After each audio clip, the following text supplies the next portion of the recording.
आज हम बात करेंगे दुनिया की 10 सबसे मोटिवेशनल किताबों में से एक ब्रीन ब्राउन द्वारा लिखी हुई डेयरिंग ग्रेटली के बारे में। तो चलिए चलते हैं इसके पहले चैप्टर की ओर। निखिल एक युवा प्रोफेशनल बड़ी मल्टीनेशनल कंपनी में काम करता था। बाहर से उसकी जिंदगी परफेक्ट लगती थी, एक अच्छी नौकरी, शानदार घर और कई दोस्त। लेकिन उसके अंदर हमेशा यह आवाज गूंजती थी, क्या मैं पर्याप्त अच्छा हूँ? कभी कभी जब वह ऑफिस में अपने सीनियर से फीडबैक सुनता या टीम मीटिंग में अपनी बात रखने से डरता, तो उसे लगता कि वह अपनी असुरक्षा और आत्मसंदेह से घिरा हुआ है। एक दिन उसने ब्रीन ब्राउन की किताब डेयरिंग ग्रेटली पढ़ने का फैसला किया।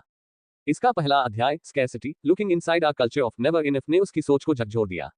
इस अध्याय में बताया गया कि हमारी संस्कृति हमें लगातार यह महसूस कराती है कि हम कभी भी पर्याप्त नहीं हैं, मैं पर्याप्त स्मार्ट नहीं हूं, मैं सुंदर नहीं हूं या मैं योग्य नहीं हूं।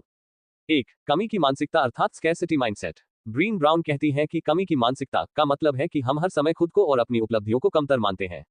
मनोविज्ञान में इसे निगेटिव सेल्फ इमेज कहा जाता है, जो आत्मविश्वास और विकास को रोकता है। 2 तुलना का जाल अर्थात कंपैरिजन ट्रैप। हम अक्सर अपनी तुलना दूसरों से करते हैं। सोशल मीडिया और समाज की उम्मीदें हमें यह महसूस कराती हैं कि हम पर्याप्त नहीं हैं। ये सोशल कंडीशनिंग का हिस्सा है। 3 शर्मिंदगी और डर अर्थात शेम एंड फियर। ब्रीन ब्राउन बताती है कि जब हम खुद को कम आंकते हैं तो हम शर्मिंदगी और डर में जीने लगते हैं। यह मानसिक और भावनात्मक विकास को रोकता है। जब निखिल ने इस अध्याय को पढ़ा तो उसे एहसास हुआ कि उसकी समस्या सिर्फ बाहरी दुनिया नहीं है, बल्कि उसके अपने विचार हैं। वो हर दिन अपने साथ यह सोचकर शुरू करता था, क्या मैं पर्याप्त हूँ? लेकिन ब्रीन ब्राउन ने उसे सिखाया कि असली ताकत यह मानने में है कि हम अपर्याप्त होने के डर के बावजूद साहस दिखा सकते हैं। उसने अपनी सोच को बदलने का निर्णय लिया। अब जब वह ऑफिस में मीटिंग करता तो अपने विचार खुलकर रखता।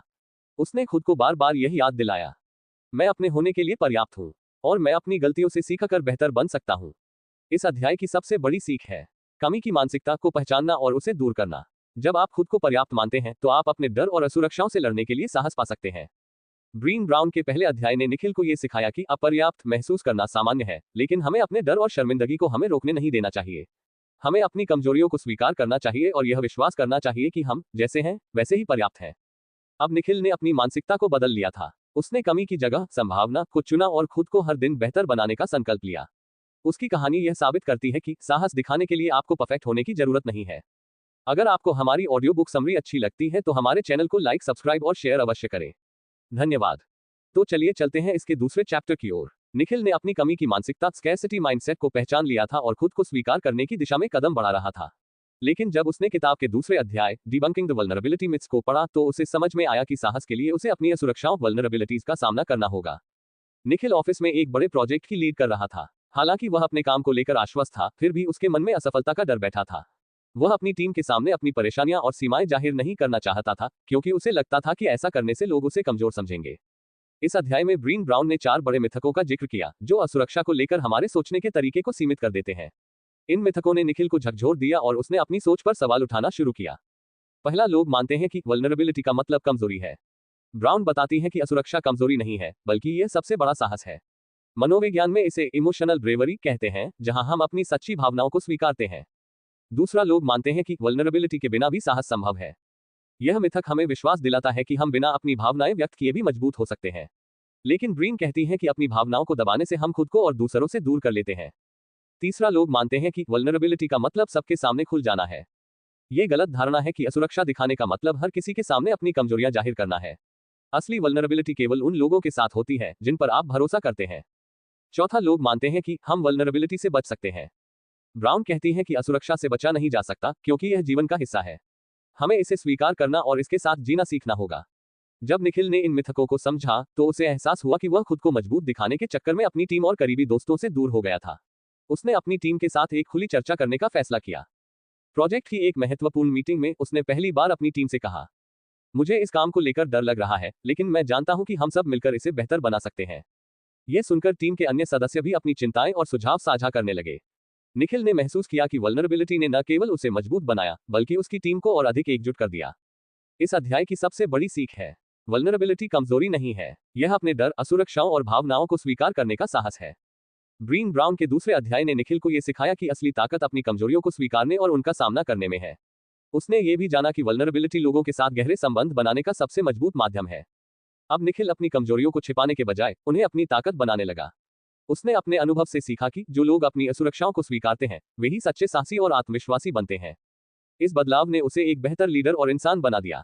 तो चलिए चलते हैं इसके तीसरे चैप्टर की ओर। निखिल अब अपनी वल्नरेबिलिटी को कमजोरी के बजाय ताकत के रूप में स्वीकार कर चुका था। उसने अपनी टीम के साथ खुलकर संवाद करना और खुद को बेहतर तरीके से समझना शुरू कर दिया था। लेकिन जब उसने किताब के तीसरे अध्याय अंडरस्टैंडिंग एंड कॉम्बैटिंग शेम को पढ़ा तो उसे महसूस हुआ कि उसकी सबसे बड़ी चुनौती अभी बाकी थी, शर्मिंदगी अर्थात शेम। एक दिन निखिल का ऑफिस प्रेजेंटेशन उतना अच्छा नहीं गया जितना वह उम्मीद कर रहा था।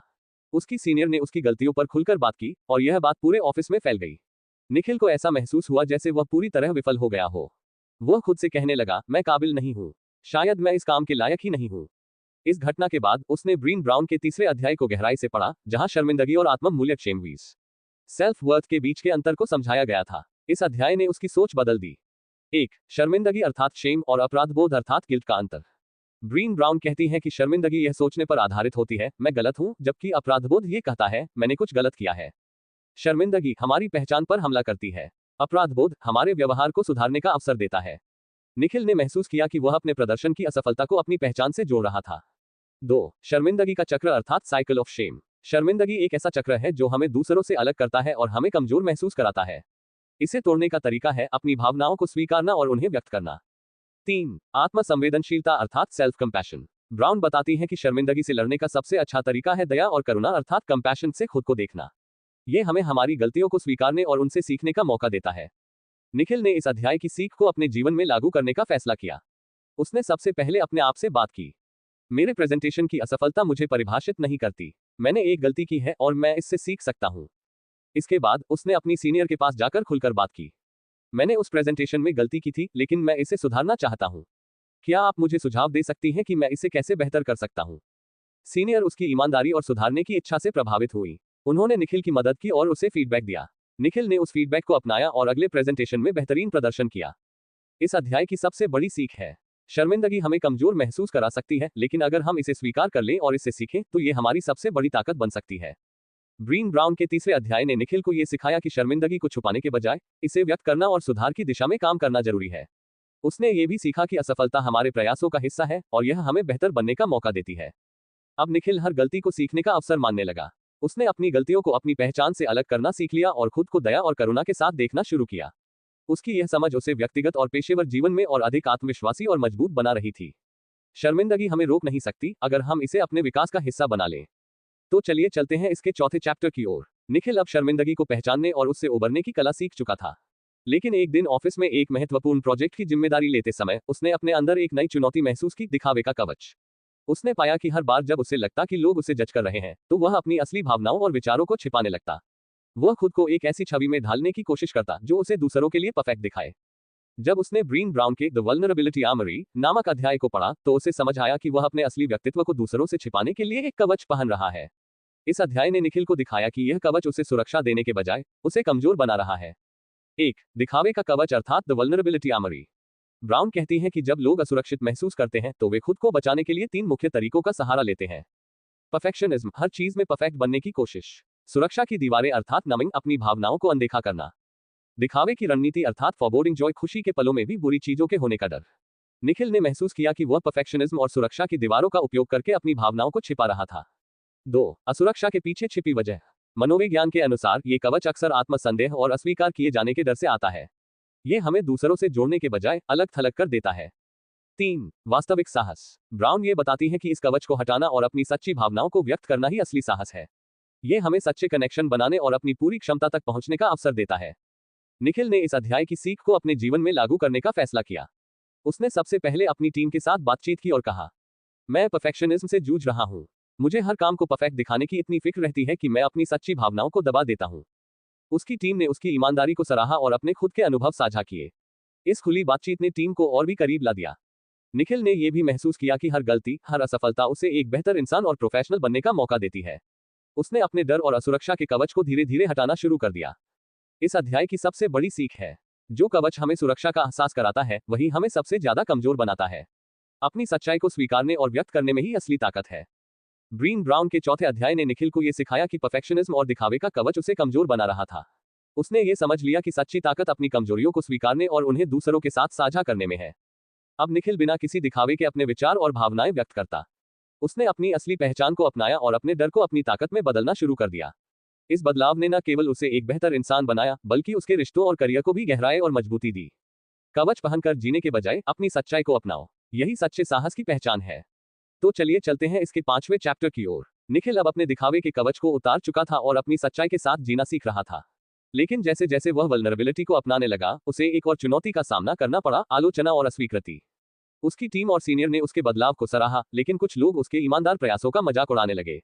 उन्होंने कहा, इतना इमोशनल होना लीडरशिप के लिए ठीक नहीं है।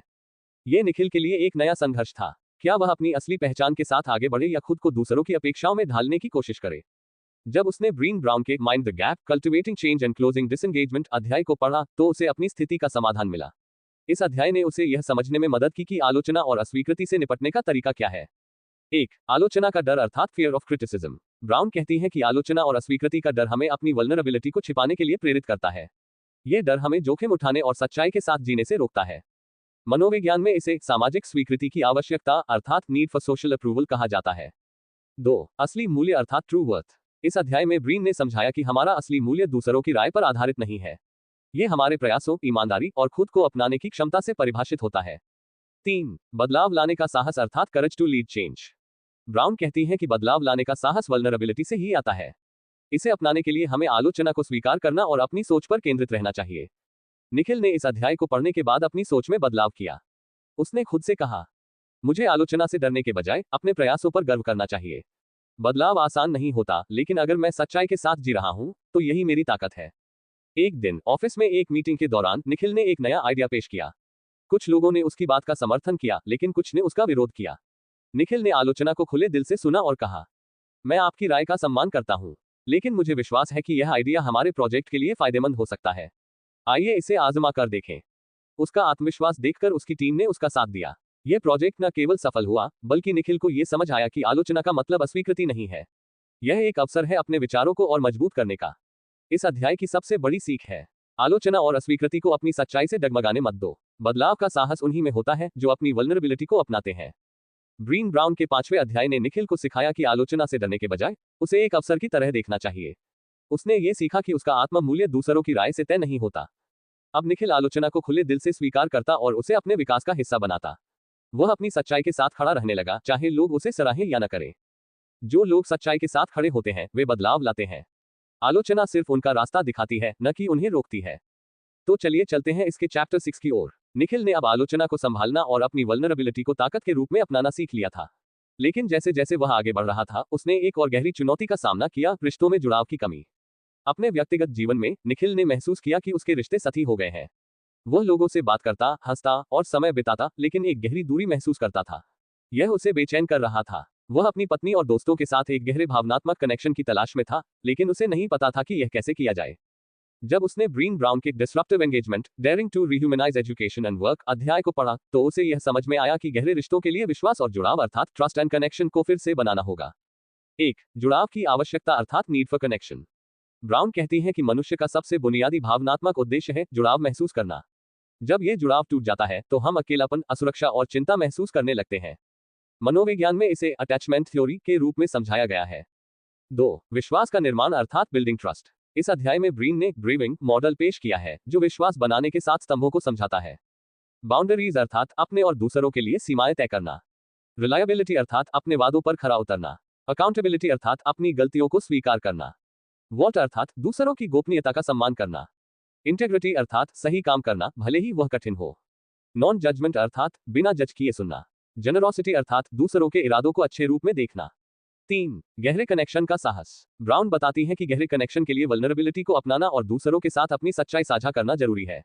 यह डरावना हो सकता है, लेकिन ये रिश्तों को मजबूत बनाता है। निखिल ने सबसे पहले अपनी पत्नी के साथ बात करने का फैसला किया। एक शाम उसने ईमानदारी से कहा, मैं महसूस कर रहा हूं कि हमारे रिश्ते में गहराई की कमी है। मैं तुम्हारे साथ अपनी असुरक्षाएं और चिंताएं साझा करना चाहता हूं। क्या तुम भी मेरे साथ ऐसा करोगी? पहले तो उसकी पत्नी हैरान हुई, लेकिन धीरे धीरे उसने भी अपनी भावनाएं और चिंताएं साझा करना शुरू कर दिया। यह बातचीत उनके रिश्ते के लिए एक नई शुरुआत साबित हुई। इसके बाद निखिल ने अपने दोस्तों और सहयोगियों के साथ भी इसी ईमानदारी और खुलापन को अपनाया। उसने महसूस किया कि जब वह अपनी वल्नरेबिलिटी को साझा करता है, तो लोग भी अपने असली अनुभव और भावनाएं साझा करने लगते हैं। इस अध्याय की सबसे बड़ी सीख है, विश्वास और गहरे कनेक्शन के लिए वल्नरेबिलिटी को अपनाना जरूरी है। ब्रीन ब्राउन के 6ठे अध्याय ने निखिल को यह सिखाया कि गहरे रिश्ते बनाने के लिए विश्वास, ईमानदारी और वल्नरेबिलिटी का होना आवश्यक है। उसने ये समझ लिया कि रिश्तों में जुड़ाव केवल सतही बातचीत से नहीं, बल्कि अपनी सच्चाई और असुरक्षाओं को साझा करने से आता है। अब निखिल अपने रिश्तों में अधिक प्रामाणिक और जुड़ा हुआ महसूस करता था। उसने अपनी भावनाओं को व्यक्त करने का साहस जुटाया और दूसरों की भावनाओं को समझने और स्वीकारने की कला सीखी। रिश्तों में गहराई पाने के लिए अपने दिल को खोलो और दूसरों को भी ऐसा करने का मौका दो। यही सच्चे जुड़ाव का आधार है। तो चलिए चलते हैं इसके 7वें चैप्टर की ओर। निखिल ने अब अपने जीवन में वल्नरेबिलिटी और गहरे कनेक्शन को अपनाना शुरू कर दिया था। उसकी रिश्तों में प्रामाणिकता और काम में आत्मविश्वास बढ़ रहा था। लेकिन जैसे जैसे उसने अपने बदलाव को महसूस किया, उसने देखा कि हर बार जब वह खुद को बेहतर बनाने की कोशिश करता, तो समाज और सिस्टम उसे एक नई चुनौती की ओर धकेल देते। ब्रीन ब्राउन के wholehearted parenting, daring to be the adults we want our children to be अध्याय को पढ़ने के बाद निखिल को एहसास हुआ कि यह बदलाव केवल व्यक्तिगत नहीं है, बल्कि इसका असर पूरे समाज और आने वाली पीढ़ियों पर भी पड़ता है। एक दिन निखिल ने अपने बेटे को स्कूल के प्रोजेक्ट में असफल होते हुए देखा। बेटा डरा हुआ था और उसने कहा, पापा, मैं हर बार असफल होता हूँ। शायद मैं कभी अच्छा नहीं कर पाऊंगा। निखिल को अपने बेटे की चिंता देख दर्द हुआ। उसे अपने बचपन की याद आ गई, जब वह भी ऐसी ही स्थिति का सामना कर रहा था।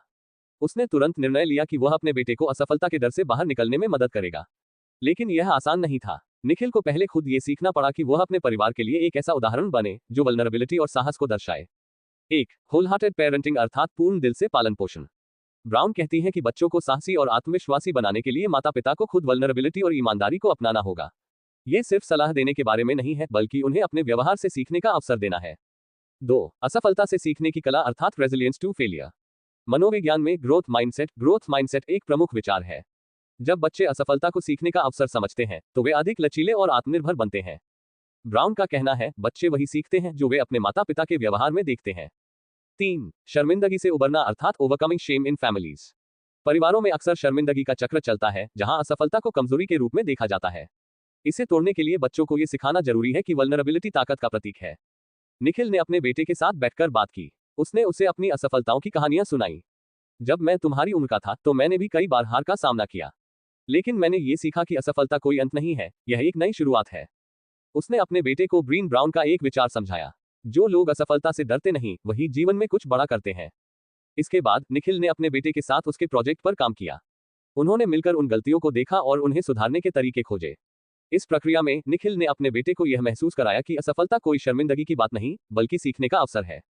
इस अध्याय की सबसे बड़ी सीख है, बच्चों को वल्नरेबिलिटी और साहस सिखाने के लिए हमें खुद इन गुणों को अपनाना होगा। असफलता से डरने के बजाय इसे विकास का एक हिस्सा बनाना होगा। ब्रीन ब्राउन के 7वें अध्याय ने निखिल को यह सिखाया कि उसके प्रयास केवल खुद के लिए नहीं है, बल्कि उसका परिवार और समाज भी उससे प्रेरित होते हैं। उसने अपने बेटे के साथ एक ऐसा रिश्ता बनाया जो साहस, ईमानदारी और गहरे कनेक्शन पर आधारित था। अब निखिल का बेटा असफलता से डरने के बजाय नए प्रयास करने में आत्मविश्वास महसूस करता है। और निखिल ने सीखा कि सचमुच होलहार्टेड पेरेंटिंग क्या होता है, अपने बच्चों के लिए एक ऐसा उदाहरण बनना जो वल्नरेबिलिटी और साहस को अपनाने की हिम्मत दिखाए। असफलता से डरकर जीने के बजाय साहस से प्रयास करने का हौसला बच्चों को सिखाओ। यही उनका सबसे बड़ा तोहफा है। अगर आपको हमारी ऑडियो बुक समरी अच्छी लगती है तो हमारे चैनल को लाइक, सब्सक्राइब और शेयर अवश्य करें। धन्यवाद।